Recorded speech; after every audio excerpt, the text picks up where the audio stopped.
കഴിഞ്ഞൊരു ദിവസം എറണാകുളത്ത് വെച്ച് ഒരു പരിപാടി നടക്കുകയുണ്ടായി. ആ പരിപാടിയിൽ കേന്ദ്ര ആഭ്യന്തരമന്ത്രി അമിത്ഷാ വന്നിരുന്നു.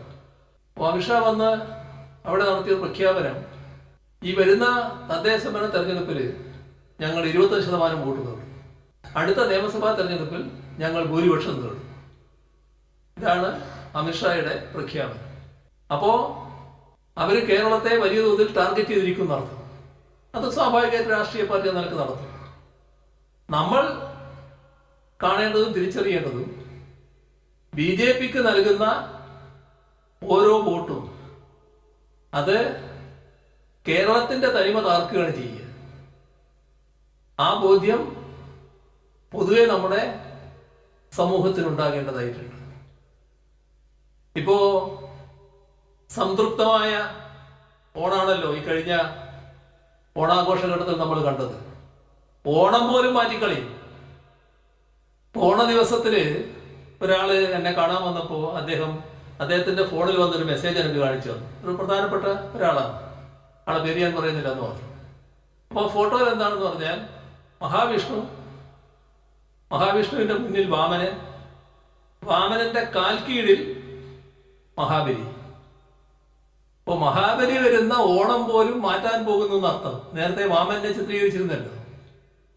ഇന്ന് നമ്മുടെ നാട്ടിൽ എന്തെല്ലാം നാം അനുഭവിക്കുന്നുണ്ടോ അതെല്ലാം പഴയതിലേക്ക് തിരിച്ചു കൊണ്ടുപോകാനാണ് ശ്രമം.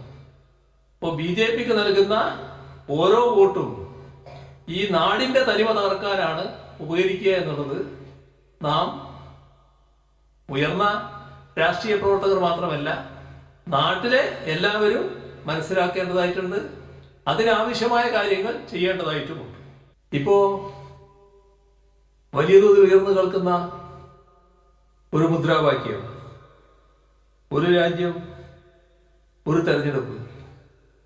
ഇത് ഫെഡറലിസത്തിനെ തകർക്കും വിധമുള്ളതാണ്.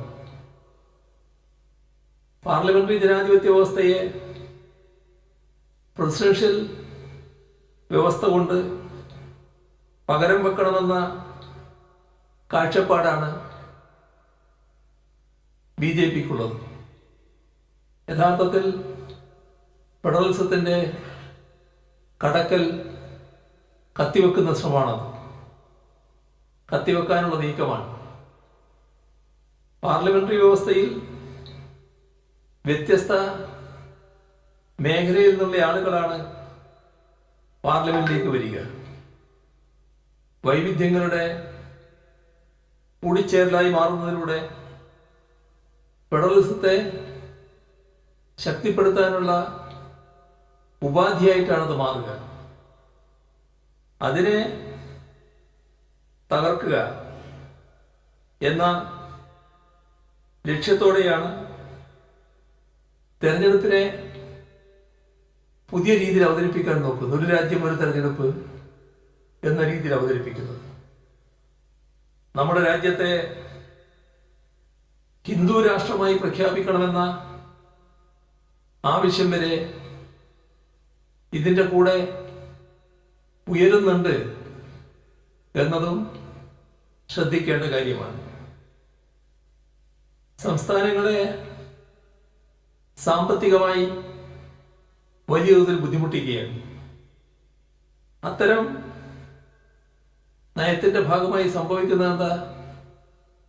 കേന്ദ്ര ഗവൺമെന്റ് നടപ്പാക്കുന്ന ആഗോളവൽക്കരണ നയത്തിന് ബദൽ നയങ്ങൾ നമ്മുടേതുപോലെ സംസ്ഥാനം നടപ്പിലാക്കുമ്പോൾ ആ ബദൽ നയങ്ങൾ നടത്താൻ പറ്റാത്ത സാഹചര്യം സൃഷ്ടിക്കുക, അതിനെ തകർക്കുക. അതാണ് കേന്ദ്ര സർക്കാർ ലക്ഷ്യം വെക്കുന്നത്. ഇതിന്റെ ഭാഗമായി അനേകം നടപടികൾ സംസ്ഥാനങ്ങളുടെ നേരെ തെറ്റായ രീതിയിൽ സ്വീകരിക്കുന്നതായി കാണാൻ നമുക്ക് കഴിയും. അപ്പോ ബദൽ നയങ്ങൾ പാടില്ല. തങ്ങൾ നടപ്പാക്കുന്ന നയം തന്നെ എല്ലായിടവും നടപ്പാക്കപ്പെടണം. അതാണ് കേന്ദ്ര ഗവൺമെന്റ് സ്വീകരിക്കുന്ന നില. ഇപ്പോ നമ്മുടെ സംസ്ഥാനത്തിലെ അനുഭവം പറഞ്ഞാൽ 2016 ശേഷം നമ്മൾ നടത്തുന്ന വികസന പ്രവർത്തനങ്ങളിൽ അതിൽ ആവശ്യമായ ധനം നമ്മുടെ ഖജനാവിനെ മാത്രം ആശ്രയിച്ചല്ല നമ്മൾ കണ്ടെത്തുന്നത്. നമ്മുടെ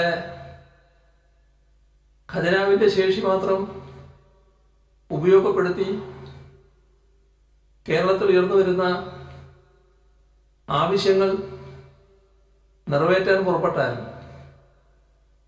ദശാബ്ദങ്ങൾ കാത്തുനിന്നാലും നടപ്പാക്കാൻ പറ്റാത്ത അവസ്ഥ വരും. അത്രയേ നമ്മുടെ ഖജനാവിന് ശേഷിയുള്ളൂ. എന്നാൽ ആവശ്യങ്ങൾ വളരെ വലുതാണ്. ആവശ്യങ്ങൾ നിറവേറ്റണമെങ്കിൽ മറ്റൊരു മാർഗത്തിലൂടെ ധനം കണ്ടെത്താനാവണം. അങ്ങനെയാണ് ആ മാർഗത്തെക്കുറിച്ച് ആലോചിച്ചപ്പോഴാണ് 2016 കിഫ്ബിയെ പുനർജീവിപ്പിക്കാൻ തീരുമാനിച്ചത്. കിഫ്ബിയുടെ പ്രവർത്തനാനുഭവം വെച്ചാൽ നല്ല രീതിയിൽ നാടിൻ്റെ വികസനത്തിനു വേണ്ടി അതിലൂടെ പണം കണ്ടെത്താനായി എന്നുള്ളതാണ്. അന്ന് 5 വർഷം കൊണ്ട് നമ്മൾ ലക്ഷ്യമിട്ടിരുന്നത് 50,000 കോടി രൂപയായിരുന്നു. 50,000 കോടി രൂപയുടെ പശ്ചാത്തല സൗകര്യ വികസനമാണ്. എന്നാൽ 2021 ആയപ്പോൾ 50 അല്ല 62,000 കോടി രൂപയുടെ വികസന പദ്ധതികളാണ് കിഫ്ബിയിലൂടെ അംഗീകരിക്കപ്പെട്ടത്. ഇപ്പോ അത് 90,000 കോടി രൂപയിലെത്തി നിൽക്കുകയാണ്. ഇതിൻ്റെ സാക്ഷ്യപത്രങ്ങൾ നമ്മുടെ വിദ്യാഭ്യാസ മേഖലയെടുത്താൽ, ആരോഗ്യരംഗമെടുത്താൽ, വിവിധ പശ്ചാത്തല സൗകര്യ പദ്ധതികളെടുത്താൽ, റോഡുകൾ, പാലങ്ങൾ, എന്തിനധികം പറയുന്നു, നാഷണൽ ഹൈവേക്ക് സ്ഥലമേറ്റെടുക്കുന്നതിന് എവിടെയും ഇല്ലാത്ത തരത്തിൽ നമ്മുടെ സംസ്ഥാനത്തിന് 25% ആ സ്ഥലമേറ്റെടുക്കുന്ന വിലയുടെ 25% നമ്മുടെ സംസ്ഥാനം വഹിക്കേണ്ടി വന്നപ്പോൾ അതിനു വേണ്ടി വരുന്ന പണം കിഫ്ബിയിൽ നിന്നാണ് നമ്മൾ കണ്ടെത്തിയത്. 5,600 കോടി രൂപ. ഇത് കേരളത്തിന്റെ വികസനം എന്നത് ഏതെങ്കിലും ഒരു പ്രദേശത്തിന്റെ വികസനം മാത്രമല്ലല്ലോ, നമ്മുടെ രാജ്യത്തിന്റെ വികസനത്തിന്റെ ഭാഗമാണല്ലോ. വിദ്യാഭ്യാസ മേഖല അഭിവൃദ്ധിപ്പെട്ടാൽ ഇന്ത്യയിലെ വിദ്യാഭ്യാസ രംഗത്തിന്റെ അഭിവൃദ്ധിയായിട്ടല്ലേ അത് കണക്കാക്കുക. ആരോഗ്യരംഗം അഭിവൃദ്ധിപ്പെട്ടാൽ നമ്മുടെ രാജ്യത്തിന്റെ ആരോഗ്യരംഗത്തിന്റെ അഭിവൃദ്ധിയായിട്ടല്ലേ അത് കണക്കാക്കുക. ഓരോ മേഖലയുടെയും ഉദാഹരണങ്ങളിലേക്കൊന്നും ഞാനിപ്പോൾ പോകുന്നില്ല. പക്ഷേ ഇതെങ്ങനെ തടയാം, അതാണ് കേന്ദ്ര സർക്കാർ ആലോചിച്ചത്. സാധാരണഗതിയിൽ ഇത്തരമൊരു പദ്ധതിയെ രാജ്യത്തിന്റെ വികസനത്തിന്റെ ഭാഗമായുള്ള പദ്ധതിയായി കണ്ടുകൊണ്ട് അതിന് പിന്തുണ നൽകുകയാണ് കേന്ദ്ര സർക്കാർ ചെയ്യേണ്ടത്. പക്ഷെ നമ്മളോട് കാണിച്ചത്, നിങ്ങൾ കിഫ്ബിയിലൂടെ എടുക്കുന്ന വായ്പ അത് സംസ്ഥാനത്തിന് എടുക്കാൻ കഴിയുന്ന വായ്പാ പരിധിയിൽ ഉൾപ്പെടുത്തും എന്ന് പറഞ്ഞാൽ സംസ്ഥാനത്തിന്റെ വായ്പാ പരിധി അതനുസരിച്ചിട്ട് വെട്ടിക്കുറക്കും. ഒരു കാര്യം നമ്മളിപ്പോൾ ശ്രദ്ധപ്പെടുത്തി, നിങ്ങളുടെ കയ്യിൽ നാഷണൽ ഹൈവേ അതോറിറ്റി ഉണ്ട്, മറ്റു ചില സ്ഥാപനങ്ങളുണ്ട്, അതെല്ലാം പറഞ്ഞു. അവരെല്ലാം കടമെടുക്കുന്നുണ്ടല്ലോ. ആ കടം ഇന്ത്യ ഗവൺമെന്റ് കടമായിട്ട് കണക്കാക്കുന്നില്ലല്ലോ. അതിനുത്തരവില്ല. വേറൊരു കാര്യം, ഇപ്പൊ അടുത്ത നാളുകളിൽ കൂടി സംസ്ഥാന ഗവൺമെന്റ് കേന്ദ്ര ഗവൺമെന്റ് അടുത്ത് ആവശ്യപ്പെട്ടൊരു കാര്യമാണ്. നിങ്ങള് ഒരു സംസ്ഥാനത്തും ഇല്ലാത്ത രീതിയിൽ ഞങ്ങളിൽ നിന്ന് നാഷണൽ ഹൈവേ ഭൂമി ഏറ്റെടുക്കുന്നതിന് വേണ്ടി 20% വാങ്ങി. അതിൽ 6000 കോടിയോളം രൂപ നിങ്ങൾക്ക് ഞങ്ങൾ തന്നു. ഇത് കിഫ്ബിയിൽ നിന്നാണ് ഞങ്ങൾ തന്നത്. നിങ്ങൾ ആ 6000 കോടിയോളം രൂപ സംസ്ഥാനം എടുക്കുന്ന വായ്പയിൽ വെട്ടിക്കുറവ് വരുത്തുകയാണ്. ഫലത്തിൽ സംസ്ഥാനത്തിന് എന്താ സംഭവിക്കുന്നത്? കിഫ്ബിയിലൂടെ എടുക്കാൻ കഴിയുന്ന 6000 അത് ഇവിടെ കൊടുത്തു, നാഷണൽ ഹൈവേ കൊടുത്തു. നമ്മുടെ സംസ്ഥാനത്തിന്റെ വികസന പ്രവർത്തനത്തിന് ചെലവേണ്ടതാണത്. അത് പോയി, 6000 പോയി. 6000 ഞാൻ കണക്കിന് വേണ്ടി പറയുന്നതാണ്. 5600 6000 കോടിയോളം രൂപ എന്ന് കണക്കാക്കും. അത് പോയി കയ്യിൽ നിന്ന്. എന്നാൽ അതോടൊപ്പം തന്നെ സംസ്ഥാന ഗവൺമെന്റിന്റെ കടത്തിൽ ഈ 6000 കോടിയോളം കുറവ് വരുത്തുകയാണ്. അപ്പൊ സംസ്ഥാനം കടമെടുക്കുന്നതിന് നാടിന്റെ വികസന കാര്യങ്ങൾക്ക് ചെലവിടാനാണ്. അതും ഇല്ലാതാകുകയാണ്. ഇപ്പൊ ചുരുക്കത്തിൽ 12000 കോടിയോളം രൂപ നമ്മുടെ സംസ്ഥാനത്തിന്റെ വികസന പ്രവർത്തനങ്ങൾക്ക് ചെലവിടുന്നത് തടയുകയാണ്. നിങ്ങൾ ഈ 6000 കോടിയോളം എങ്കിലും ഞങ്ങൾക്ക് അനുവദിക്കൂ എന്നിപ്പോൾ അവസാനം വരെ പറഞ്ഞു നിൽക്കുകയാണ്. പക്ഷേ അനുവദിക്കാൻ തയ്യാറല്ല. ഇതാണ് ബദൽ നയങ്ങളുടെ നേരെ കേന്ദ്ര ഗവൺമെന്റ് സ്വീകരിക്കുന്ന നിലപാട്. നമ്മുടെ ക്ഷേമ പെൻഷൻ, ആ ക്ഷേമ പെൻഷൻ നൽകുന്നതിന് ഒരു കമ്പനി നമ്മൾ ഉണ്ടാക്കി. ആ കമ്പനിയിലൂടെ ക്ഷേമ പെൻഷൻ കൃത്യമായി കൊടുത്തു വരികയായിരുന്നു. അത് ഈ പറയുന്ന നിലപാടെടുത്ത് തടയുന്ന നിലകൊണ്ടു വന്നു. അപ്പോ ഒരു തരത്തിലും ബദൽ നയങ്ങൾ പാടില്ല എന്നുള്ളതാണ്. നമുക്ക് അനുവദനീയമായ കടപരിധി 3%. അതും നിഷേധിക്കുകയാണ്. ഇവിടെ സംസ്ഥാനങ്ങൾക്കുള്ള നികുതി വിഹിതം വലിയ തോതിൽ കേന്ദ്ര സർക്കാർ വെട്ടിക്കുറക്കുകയാണ്. കേന്ദ്രത്തിന്റെ മൊത്തം വരുമാനം അതിന്റെ 1/3 സെസ്സുകളും സർചാർജുകളുമാക്കി മാറ്റി. ആ സെസ്സുകളും സർചാർജുകളും സംസ്ഥാനങ്ങളുമായി പങ്കുവെക്കേണ്ടതില്ല. അപ്പോൾ കേന്ദ്രത്തിന്റെ കയ്യിലെത്തുന്ന വരുമാനം സംസ്ഥാനങ്ങൾക്ക് വിധിച്ചു നൽകുന്നതിൽ വലിയ കുറവ് വരുത്തി എന്നുള്ളതാണ് കാണാൻ നമുക്ക് സാധിക്കുക. ഇപ്പോ നേരത്തെയുള്ള ഒരു അനുഭവത്തില് YV റെഡ്ഡിയുടെ നേതൃത്വത്തിലുള്ള ധനകാര്യ കമ്മീഷൻ സംസ്ഥാനങ്ങൾക്ക് 42% കേന്ദ്ര നികുതി വിഹിതം നൽകണമെന്നാണ് ശുപാർശ ചെയ്തത്.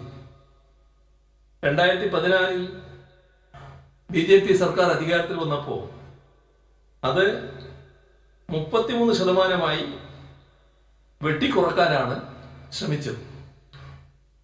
ഇപ്പോൾ സംസ്ഥാനങ്ങൾക്കുള്ള നികുതി വിഹിതത്തിൽ സ്വതന്ത്ര തീരുമാനമെടുക്കാൻ അധികാരമുള്ള ഭരണഘടനാ സ്ഥാപനമാണ് ധനകാര്യ കമ്മീഷൻ. ഈ ഭരണഘടനാ മാനദണ്ഡം ലംഘിച്ചാണ് കേന്ദ്ര സർക്കാർ ആ ഘട്ടത്തിൽ ധനകാര്യ കമ്മീഷന് മേൽ സമ്മർദ്ദം ചെലുത്തിയത്. ഇപ്പൊ വിദ്യാഭ്യാസ രംഗത്ത് എന്താണ് രാജ്യത്ത് നടന്നുകൊണ്ടിരിക്കുന്നത്? വിദ്യാഭ്യാസം എന്നത് സാധാരണഗതിയിൽ സംസ്ഥാനങ്ങൾക്ക് വലിയ തോതിൽ നിർവഹിക്കാനുള്ള ഒരു മേഖലയാണ്. പക്ഷേ സംസ്ഥാനങ്ങൾക്കുള്ള എല്ലാ സാധ്യതകളെയും തകർക്കുകയാണ്. അവിടെ കായികവൽക്കരണവും വാണിജ്യവൽക്കരണവും അതിൻ്റെതായ അജണ്ടകൾ നടപ്പിലാക്കാനാണ് ശ്രമിക്കുന്നത്.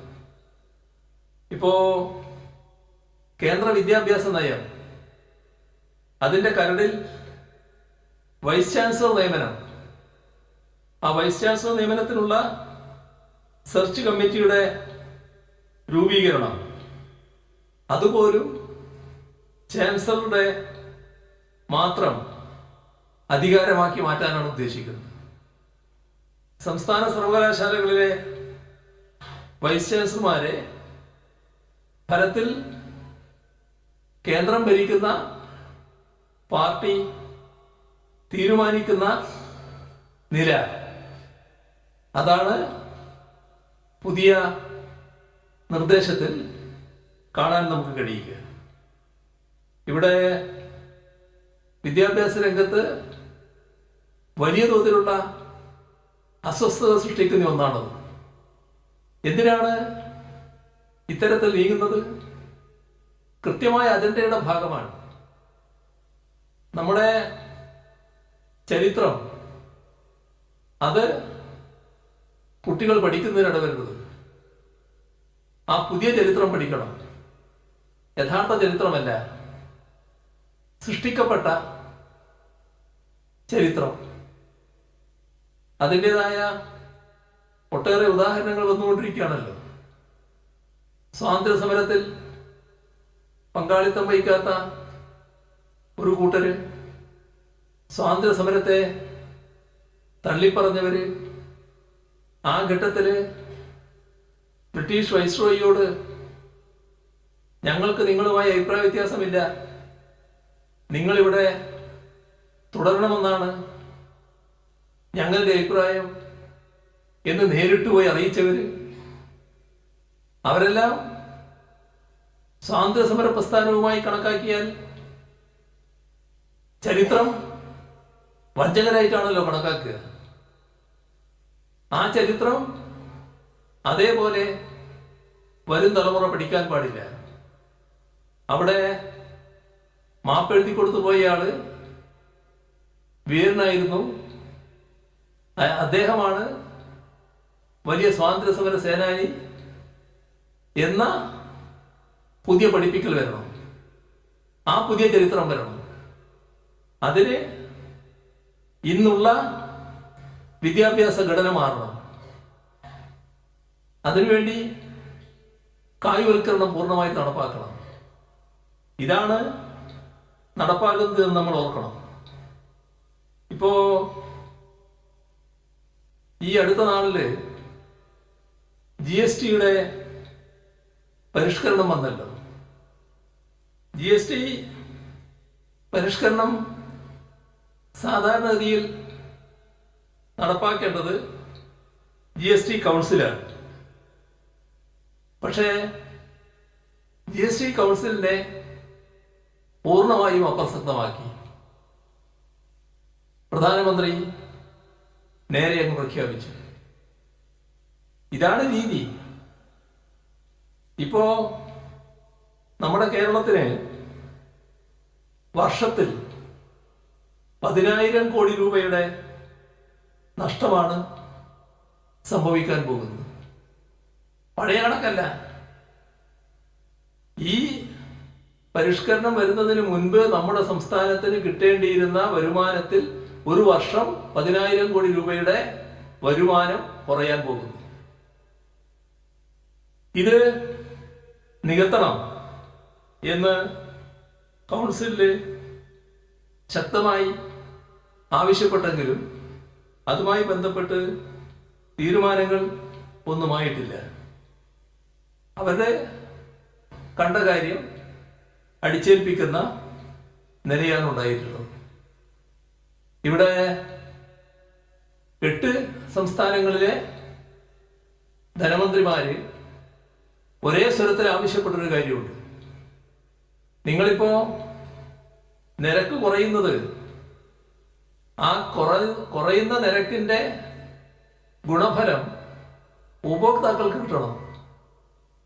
അത് കോർപ്പറേറ്റുകൾക്ക് കിട്ടുന്ന നിലയുണ്ടാവരുത്.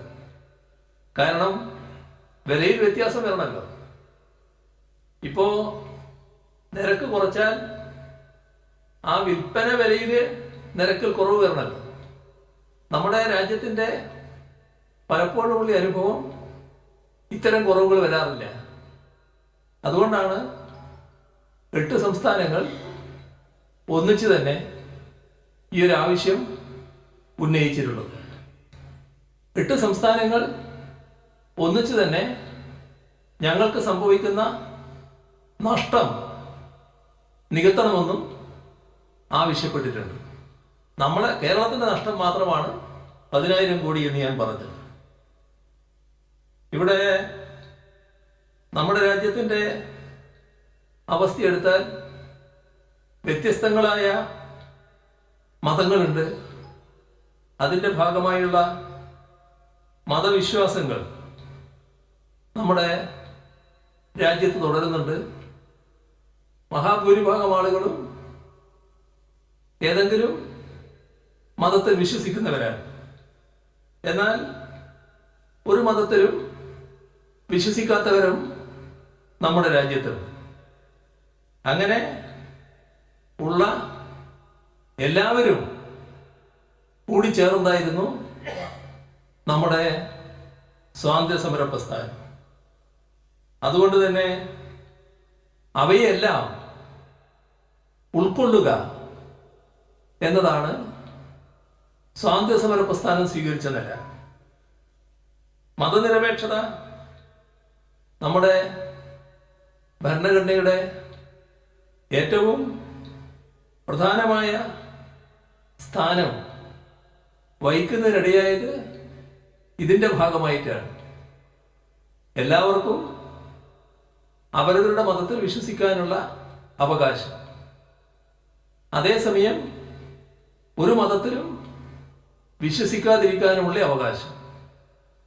ഈ എല്ലാ വിശ്വാസികൾക്കും വിശ്വാസമില്ലാത്തയാൾക്കും എല്ലാം തുല്യ അവകാശം. അതാണ് മതനിരപേക്ഷത നമ്മുടെ രാജ്യത്തിന് പ്രദാനം ചെയ്യുന്നത്. നമ്മുടെ രാജ്യത്തിൻ്റെ സ്വാതന്ത്ര്യ സമര പ്രസ്ഥാനത്തിൻ്റെ ചരിത്രം പരിശോധിച്ചാൽ മതവിശ്വാസം മുറുകെ പിടിച്ചിരുന്ന ഒരുപാട് നേതാക്കൾ ഉണ്ടായിരുന്നു. സ്വാതന്ത്ര്യ സമരത്തിൻ്റെ അഭിമന്യരായ നേതാക്കൾ. പക്ഷെ അവരെല്ലാം മതനിരപേക്ഷതയ്ക്ക് വേണ്ടിയാണ് ശക്തമായി നിലകൊണ്ടിരുന്നത്. ഇപ്പോ ഗാന്ധിജി ഭഗവത്ഗീതക്ക് വ്യാഖ്യാനം എഴുതി. മൗലാന അബ്ദുൽ കലാം ആസാദ് ഖുറാന് ഭാഷ്യം രചിച്ചു. ഇവരെല്ലാം മതനിരപേക്ഷതയാണ് രാജ്യത്തിന് മുന്നിൽ ഉയർത്തിപ്പിടിച്ച ആശയം. എന്തുകൊണ്ടാണ് ഇത്തരത്തിലുള്ള മതവിശ്വാസികൾ മതനിരപേക്ഷ രാഷ്ട്രത്തിനായി നിലകൊള്ളാൻ തയ്യാറായത്? അത് കാണേണ്ടതും മനസ്സിലാക്കേണ്ടതും മതനിരപേക്ഷ രാഷ്ട്രത്തിൽ മാത്രമേ എല്ലാ മതവിശ്വാസികൾക്കും അവരുടെ വിശ്വാസങ്ങൾക്കനുസരിച്ച് ജീവിക്കാൻ കഴിയുകയുള്ളൂ. അതോടൊപ്പം വിശ്വാസമില്ലാത്ത ആളുകൾക്ക് അത്തരത്തിൽ ജീവിക്കാനുള്ള അവകാശവും. ഇത് മതനിരപേക്ഷ രാഷ്ട്രത്തിൽ മാത്രമേ സാധിക്കൂ. അതാണ് രാജ്യത്തിന് വേണ്ടത് എന്നതാണ് സ്വാതന്ത്ര്യ സമര നേതാക്കളും സ്വാതന്ത്ര്യ സമര സേനാനികളായിരുന്ന സ്വാതന്ത്ര്യ സമരത്തിൽ പങ്കെടുത്തിയ എല്ലാവരും മുന്നോട്ട് വെച്ചത്. അപ്പോ എല്ലാ മതവിശ്വാസികൾക്കും സന്തോഷത്തോടെ അവരുടെ വിശ്വാസവുമായി കഴിയാൻ പറ്റുന്ന രാഷ്ട്രം എന്ന നിലക്കാണ് മതനിരപേക്ഷ രാഷ്ട്രം എന്ന ആശയം മുന്നോട്ട് വരുന്നത്. ഇത് വർഗീയ ശക്തികൾക്ക് യോജിക്കാൻ കഴിയുന്ന കാര്യമല്ല. വർഗീയ ശക്തികളെ സംബന്ധിച്ചിടത്തോളം മതത്തെ രാഷ്ട്രീയ ആവശ്യത്തിന് വേണ്ടി ഉപയോഗിക്കുക, അതാണ് അവരുടെ സമീപനം. അതിനായി മതങ്ങളുടെ പേരിൽ സംഘർഷമുണ്ടാക്കുക, ആ സംഘർഷങ്ങളിൽ നിന്ന് രാഷ്ട്രീയ നേട്ടം കൈവരിക്കുക, ഇതാണ് അവരുടെ ലക്ഷ്യം. വർഗീയ സംഘടനകൾ നടത്തിയ പ്രവർത്തനങ്ങൾ പരിശോധിച്ചാൽ ആ പ്രവർത്തനത്തിൻ്റെ ഭാഗമായി നാട്ടിൽ നടന്നിട്ടുള്ള സംഘർഷങ്ങൾ, കലാപങ്ങൾ, ചിലപ്പോൾ കൂട്ടക്കൊലപാതകങ്ങൾ, നമ്മുടെ മനുഷ്യ മനസ്സാക്ഷിയെ ഞെട്ടിപ്പിക്കുന്ന അനേക സംഭവങ്ങൾ, ഇതെല്ലാം അവരുപയോഗിച്ചത് രാഷ്ട്രീയ നേട്ടമുണ്ടാക്കുന്നതിനാണ്. അതുകൊണ്ടാണ് മനുഷ്യ മനസ്സാക്ഷിയെ മരവിപ്പിക്കുന്ന സംഭവങ്ങൾ അടക്കം ഇതിൻ്റെ ഭാഗമായി ഉണ്ടായാലും പിന്നീടുള്ള ഘട്ടത്തിൽ ഈ വർഗീയ സംഘടനകൾ അതിൽ നിന്ന് പിന്മാറാതിരിക്കുന്നത്. അവരതിൻ്റെ രുചി അറിഞ്ഞു കഴിഞ്ഞു.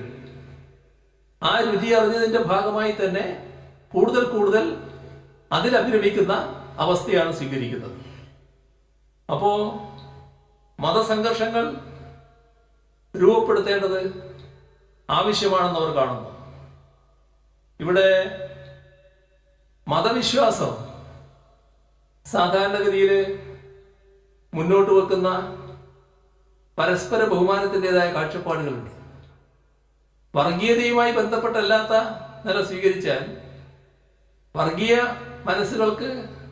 മനസ്സുകളല്ലെങ്കിൽ മതവിശ്വാസികൾ പരസ്പരം ബഹുമാനിക്കുന്നവരായിരിക്കും. പക്ഷേ ഇവര് വർഗീയ ശക്തികൾ ആ പരസ്പര ബഹുമാനത്തെ പൂർണ്ണമായും കൈയൊഴിയുകയാണ്.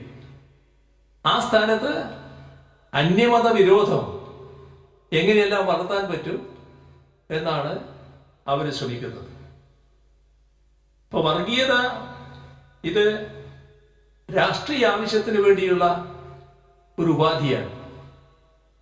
ബ്രിട്ടീഷുകാർ ഇന്ത്യ ഭരിക്കുമ്പോൾ സാമ്രാജ്യത്വ ചൂഷണത്തിനെതിരായി രാജ്യത്ത് വലിയ തോതിലുള്ള ജനകീയ പ്രക്ഷോഭം ഉയർന്നു വന്നു.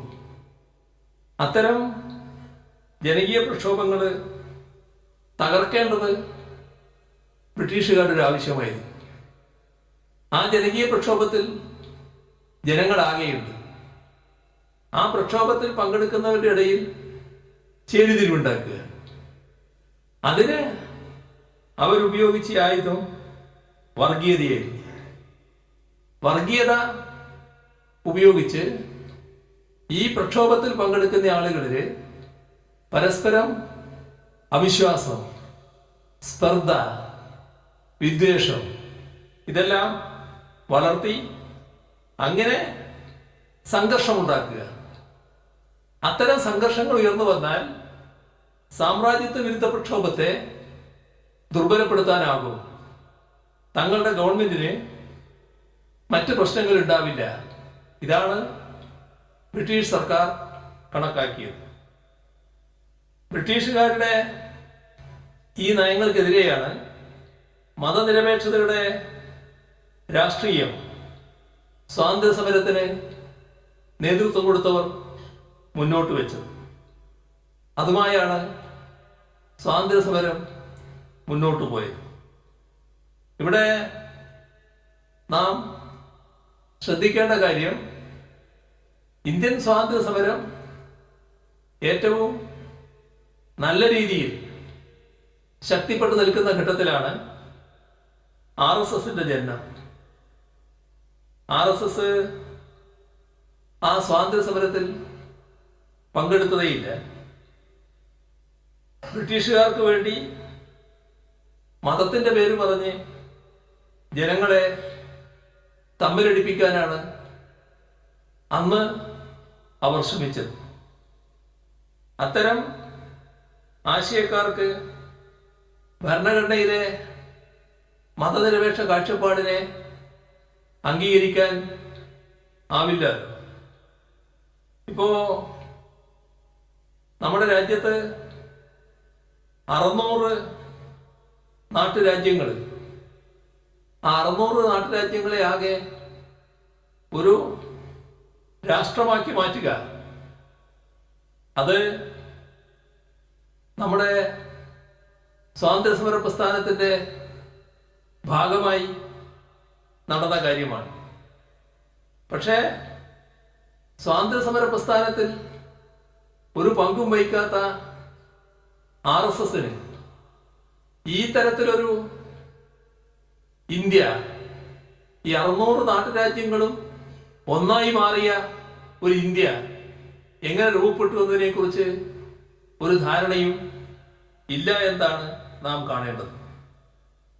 ഇപ്പോ നമ്മുടെ രാജ്യത്ത് നടപ്പാക്കുന്ന നയം വർഗീയത ഒരു ഭാഗത്ത്, അതേസമയം കോർപ്പറേറ്റുകൾക്ക് അനുകൂലമായ നയങ്ങൾ അതാണ് വാശിയോടെ നടപ്പാക്കിക്കൊണ്ടിരിക്കുന്നത്.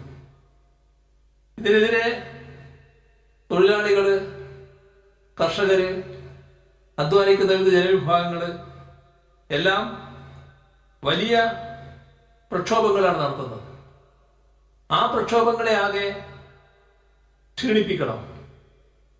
അതിന് നേരത്തെ ബ്രിട്ടീഷുകാർ സ്വീകരിച്ച തന്ത്രം ജനങ്ങളെ ഭിന്നിപ്പിക്കുക, അതാണ് ചെയ്യേണ്ടത് എന്ന് അവർ തിരിച്ചറിയുന്നു.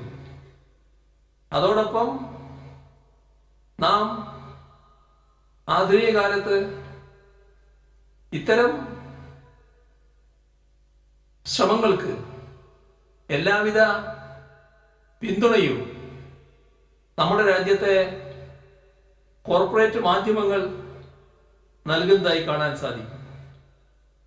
ഇവിടെ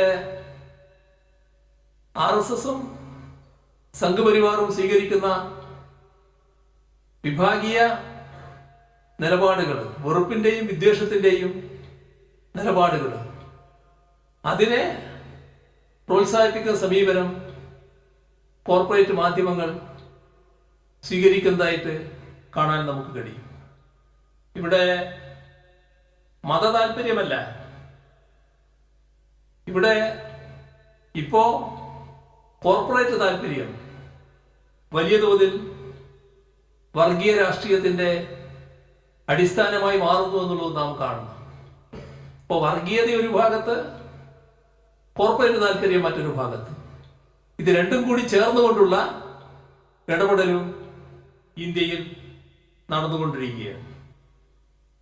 ഇവിടെ കാണേണ്ട ഒരു വസ്തുത, മതനിരപേക്ഷതയുടെ ഏറ്റവും പ്രധാനപ്പെട്ട ഒരു ഭാഗം ന്യൂനപക്ഷ സംരക്ഷണമാണ്. പക്ഷേ അത് പൂർണ്ണമായും കാറ്റിൽ പറത്തിക്കൊണ്ടുള്ള നിലപാടുകളാണ് പുതിയ നിയമനിർമ്മാണങ്ങളിലൂടെ കേന്ദ്ര ഗവൺമെന്റ് നടപ്പാക്കുന്നത്. ഇപ്പോൾ മതരാഷ്ട്ര ആശയങ്ങൾ നിയമങ്ങളിലൂടെ നടപ്പാക്കുന്ന രീതി നമ്മുടെ രാജ്യത്ത് സ്വീകരിച്ചു വരികയാണ്. പൗരത്വ ഭേദഗതി നിയമം, വഖഫ് നിയമ ഭേദഗതി, ഏക സിവിൽ കോഡ്, ഇതിലെല്ലാം ഇത്തരം കാഴ്ചപ്പാടിന്റെ ഭാഗം കാണാൻ നമുക്ക് സാധിക്കും. നമ്മുടെ രാജ്യത്തിലെ പ്രബലമായ ഒരു ന്യൂനപക്ഷ വിഭാഗമാണ് മുസ്ലിം ന്യൂനപക്ഷം. ആ മുസ്ലിം ന്യൂനപക്ഷ വിഭാഗങ്ങൾക്കെതിരെയാണ് ഇത്തരം നിയമങ്ങൾ കൊണ്ടുവരുന്നത്. ഇവിടെ സംഘടിതമായ ആക്രമണങ്ങൾ അഴിച്ചുവിടുക, ന്യൂനപക്ഷങ്ങളെ ആക്രമണങ്ങളിലൂടെയും ഭരണ നടപടികളിലൂടെയും ഭയപ്പെടുത്തി കീഴ്പ്പെടുത്തുക, ആ നയവും സ്വീകരിച്ചു പോവുകയാണ്. നമ്മുടെ രാജ്യത്താകെ ഗോമാംസത്തിന്റെ പേരിൽ നടക്കുന്ന ആക്രമണങ്ങൾ, ബുൾഡോസർ രാജ്, ഇതെല്ലാം ഇത് തന്നെയാണ് കാണിക്കുന്നത്. ഇവിടെ മറ്റൊരു പ്രബല മതന്യൂനപക്ഷമാണ് ക്രൈസ്തവ വിഭാഗം. ക്രിസ്ത്യൻ ന്യൂനപക്ഷങ്ങൾക്കെതിരെയും ശക്തമായ നിലപാടാണ് സംഘപരിവാർ സ്വീകരിച്ചു പോകുന്നത്. കേന്ദ്ര ഗവൺമെന്റ് അതേ നിലപാടാണ് സ്വീകരിക്കുന്നത്. നമ്മുടെ മുന്നിൽ മണിപ്പൂരിന്റെ അനുഭവങ്ങളുണ്ട്.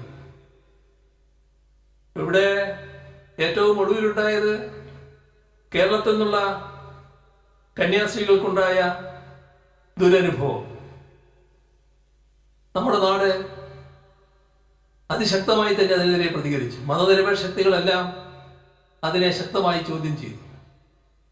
എന്നാൽ വർഷങ്ങൾക്ക് മുൻപ് ഗ്രഹാം സ്റ്റെയിനും അദ്ദേഹത്തിൻ്റെ കുടുംബവും ചുട്ടുകൊല്ലപ്പെട്ടത് ആ ദുരനുഭവം നമ്മുടെ രാജ്യത്തുണ്ടായതാണ്. ഉത്തർപ്രദേശ്, മധ്യപ്രദേശ്, കർണാടക, ഹരിയാന, ഒഡീഷ, ഛത്തീസ്ഗഡ്, ബീഹാർ, ജാർഖണ്ഡ് ഇവിടങ്ങളിലെല്ലാം വലിയ തോതിലാണ് ആക്രമണങ്ങൾ നടക്കുന്നത്. 2014 മുതൽ ക്രൈസ്തവ സമുദായങ്ങൾക്കെതിരെ 4000-ലധികം ആക്രമണങ്ങൾ ഉണ്ടായി എന്നാണ് റിപ്പോർട്ട്. ഭൂരിപക്ഷ വർഗീയത അത് രാജ്യത്തുണ്ടാക്കുന്ന ആപത്തുണ്ട്. ഈ ഭൂരിപക്ഷ വർഗീയതയെ ഞങ്ങൾ നേരിടാം എന്ന് പറഞ്ഞുകൊണ്ട് ചില ന്യൂനപക്ഷ വിഭാഗത്തിലുള്ളവരും വർഗീയമായി സംഘടിക്കാനുള്ള ശ്രമങ്ങൾ നടത്തുന്നുണ്ട്. അത് ആത്മഹത്യാപരമായൊരു കാര്യമാണ്. ഒരു വർഗീയതയെ മറ്റൊരു വർഗീയത കൊണ്ട് നേരിടാനാവില്ല.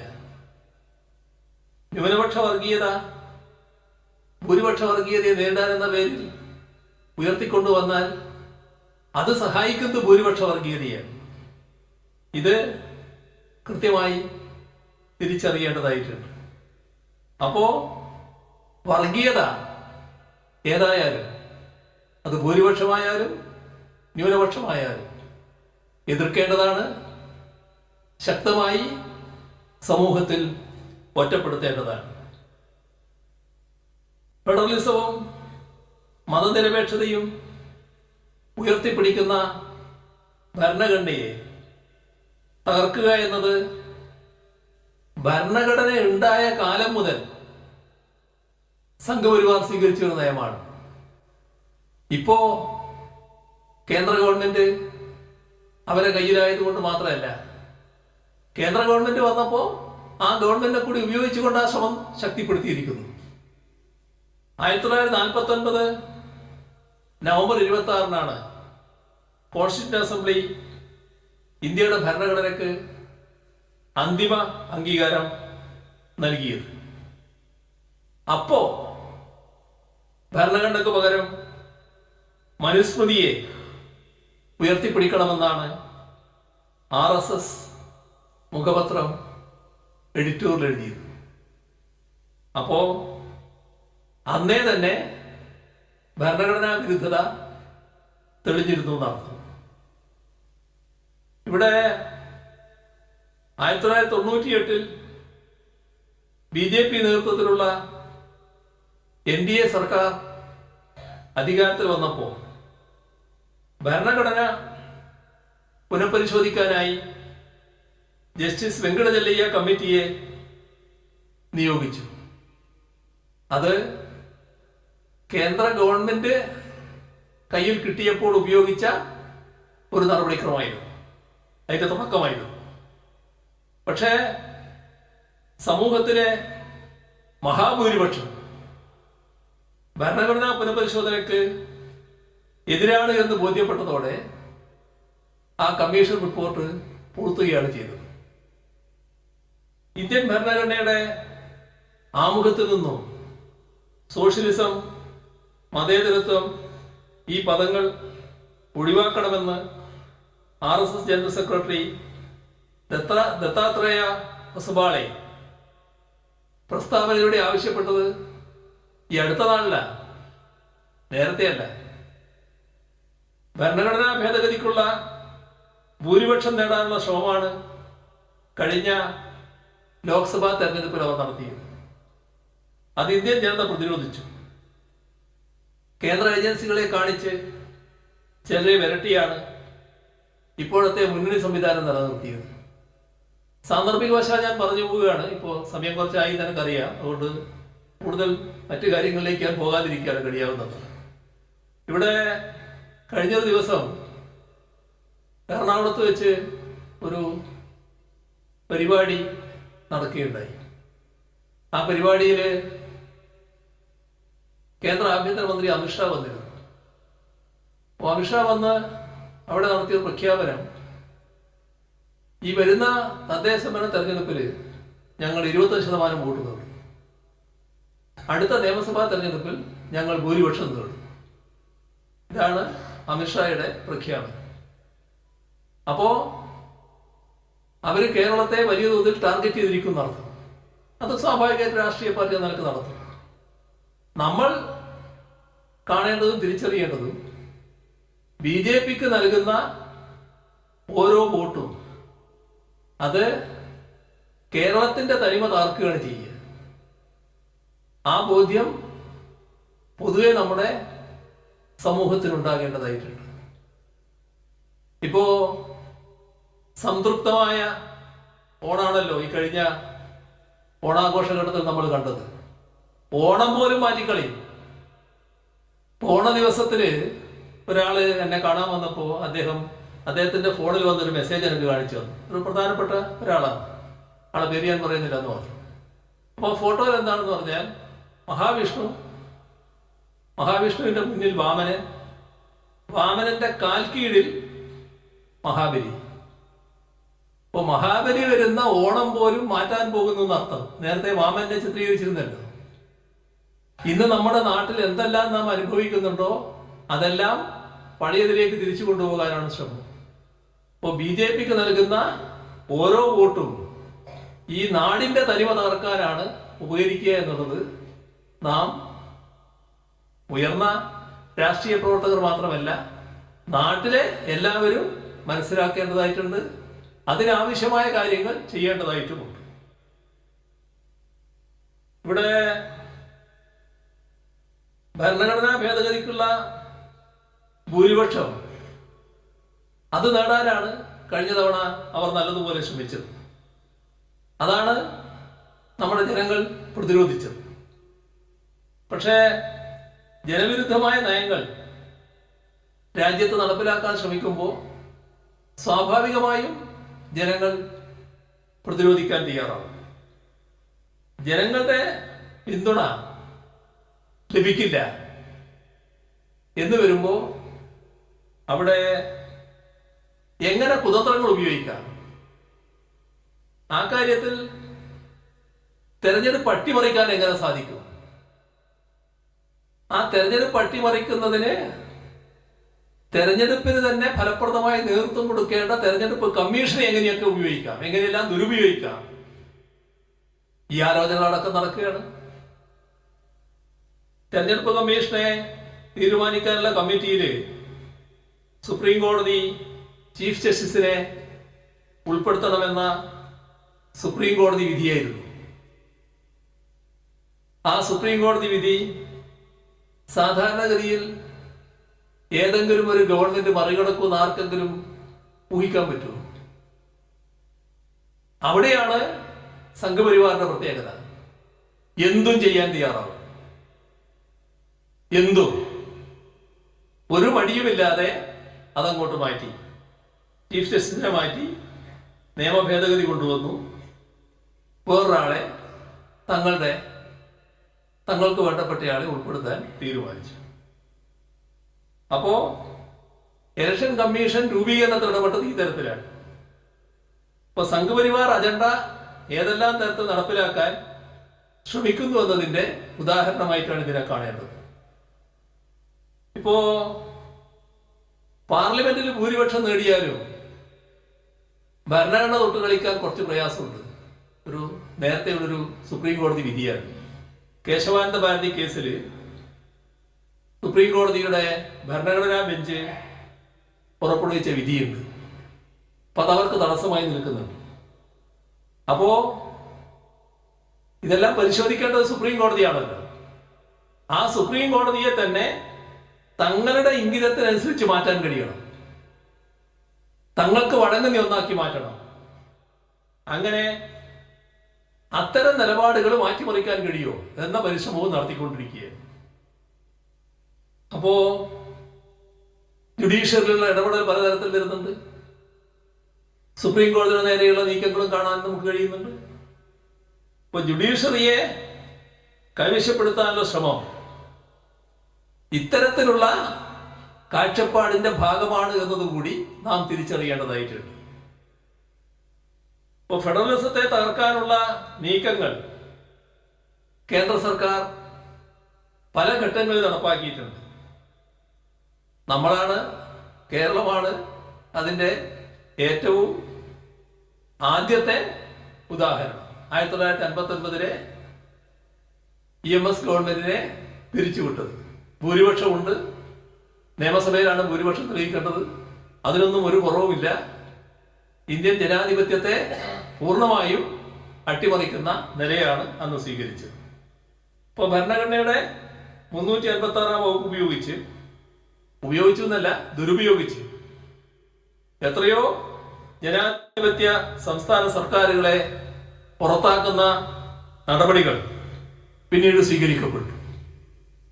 അതിനെതിരെ കോടതി നിലപാട് സ്വീകരിച്ചു.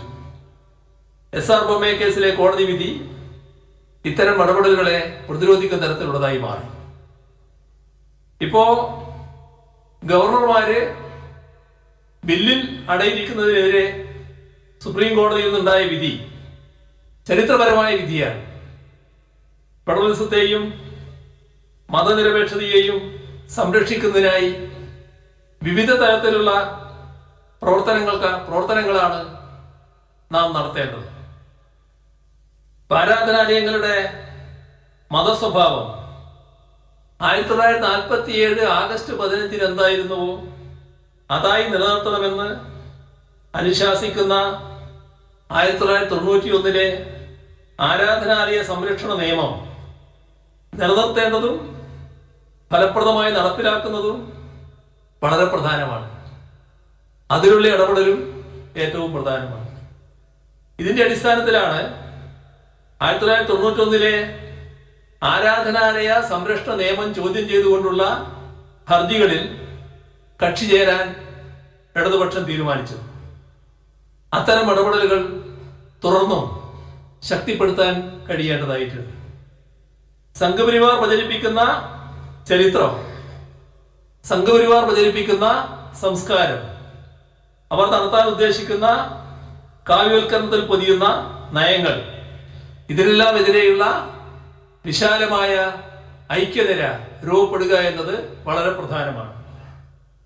എല്ലാ ജനവിഭാഗങ്ങളും പരസ്പരം ഇടപെടുന്ന പൊതു ഇടങ്ങൾ സംരക്ഷിക്കുക എന്നത് പ്രധാനപ്പെട്ട ഉത്തരവാദിത്വമായി ഏറ്റെടുക്കാൻ നമുക്ക് കഴിയണം.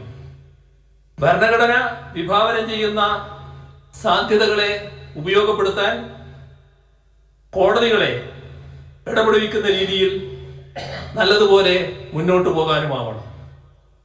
വർഗീയ വിഭജനം സൃഷ്ടിക്കുന്ന ശ്രമങ്ങൾ, അവയെ പ്രതിരോധിക്കുന്നതിന് വർഗപരമായ പ്രസ്ഥാനങ്ങൾ കെട്ടിപ്പടുക്കൽ ഏറ്റവും പ്രധാനമാണ്. അതിലൂടെ ജീവിത പ്രശ്നങ്ങളുടെ അടിസ്ഥാനത്തിൽ ജനങ്ങളുടെ യോജിപ്പുണ്ടാകും. അത്തരം പ്രവർത്തനങ്ങൾ ഏറ്റെടുക്കുക എന്നതും രാജ്യത്തിന്റെ ഭാവിക്ക് പ്രധാനമാണ്. സംഘപരിവാറിന്റെ രാഷ്ട്രീയത്തിനെതിരെ വിശാലമായ ഐക്യനിര കെട്ടിപ്പടുക്കുക എന്നത് പ്രധാനമാണ്. പ്രാദേശിക ജനാധിപത്യ കക്ഷികളെ ഉൾപ്പെടെ യോജിപ്പിച്ചുകൊണ്ടുള്ള പ്രവർത്തനങ്ങൾ ഇക്കാര്യത്തിൽ സംഘടിപ്പിക്കേണ്ടതുണ്ട്. സംഘപരിവാർ മുന്നോട്ട് വെക്കുന്ന സാമ്പത്തിക നയങ്ങൾക്കും നവഫാസിസ്റ്റ് നയങ്ങൾക്കുമെതിരായി വ്യക്തമായ ബദലോടുകൂടിയുള്ള കാഴ്ചപ്പാട് ഇടതുപക്ഷ പ്രസ്ഥാനങ്ങൾക്കാണുള്ളത്.